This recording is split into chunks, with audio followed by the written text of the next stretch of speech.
It's not a bad evening, it's an okay evening. And last week was pretty normal in all ways. I got some work done at office and I watched two shows which a friend of mine recommended. Actually, a new friend of mine. She lives nearby my house and we occasionally meet. Maybe we play badminton or we talk about books or movies. Don't think that I'm a bibliophile or a movie buff, but I admire these things and I like people who watch and read books or watch movies and read books. So I like to have small conversations about these things.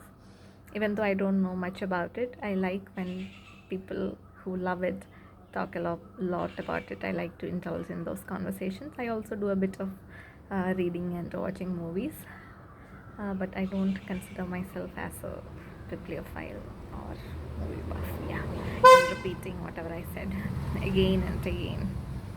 And so she recommended two shows to me. The first one I watched is Normal People, and I loved it. I can't stress it enough. I just love the show. It will be there in my heart till I die. It is such a good show, and it gave me that kick.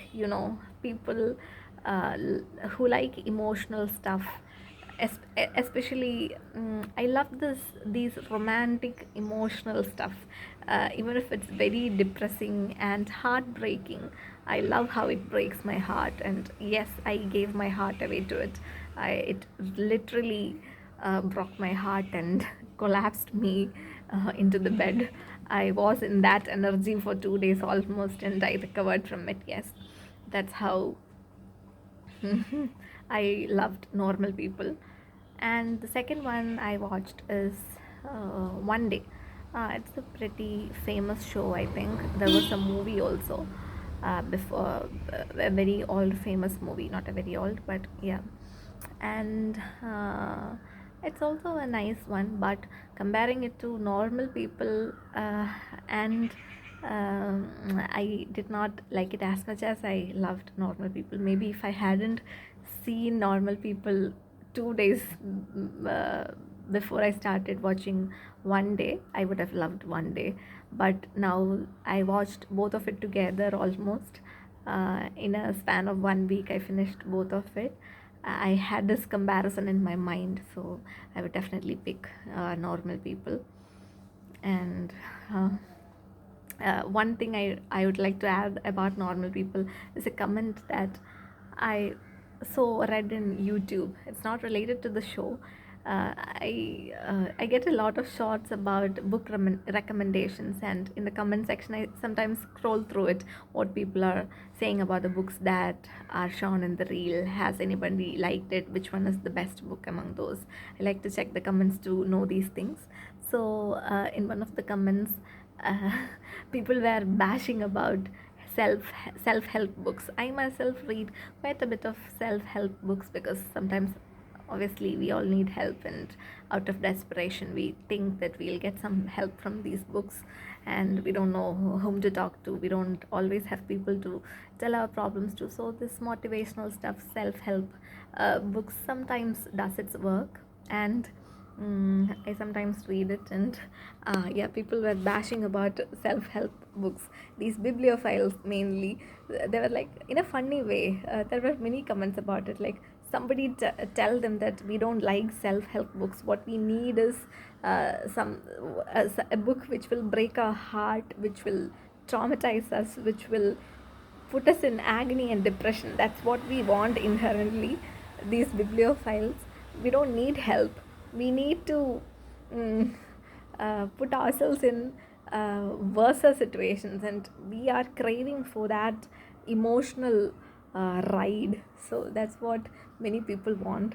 I think bibliophiles can relate, especially fiction lovers. I really liked that comment. And there was another funny comment. It was written in a very funny way. I love the idea. It was like, I woke up half an hour early today so that I could tell you how I hate self help books. It's not helping, and we don't need it, and that's not what we want from books. and apparently bibliophiles doesn't like self-help books. That's all I have to say today. I talked quite a bit. And one more thing I want to add is that after watching one day, the last one was what I watched is one day. The first one was normal people, and the second show I watched is one day. And in one day, the woman Emma has a very good British accent. They are British, obviously. So I picked up. I'm thinking in my mind in this British accent now. So yesterday I was talking to a friend over phone, and he was going by bus to home. So mm, I wanted to ask him, "Did you get a seat? Oh, I'm glad you got a seat. Okay, I'll talk to you later then." It's not quite like that, but yes, I ring these dialogues like how the British, I give that British ring to it in my mind, and it's funny sometimes. Okay, bye.